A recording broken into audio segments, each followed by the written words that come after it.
حضرت بلال رضی اللہ تعالیٰ عنہ سرکار مدینہ صلی اللہ علیہ وآلہ وسلم کی غلامی میں کیسے آئے؟ آئیے اس واقعہ کو آشکارانہ انداز میں کچھ اس طرح سے بیان کرتے ہیں۔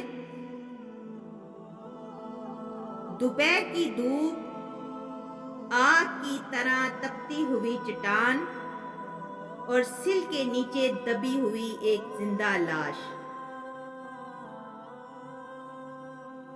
غلاموں کو اتنی دردناک سزا نہیں دی جاتی۔ مکہ کے ایک تاجر نے امیہ کو خطاب کرتے ہوئے کہا، شاید تمہیں معلوم نہیں کہ اس نے کتنا سنگین جرم کیا ہے۔ سارے صنادید عرب جس رسول اللہ صلی اللہ علیہ وآلہ وسلم کے خلاف صف آرا ہیں، یہ بدبخت اس کا کلمہ پڑھتا ہے، شب و روز اسی کا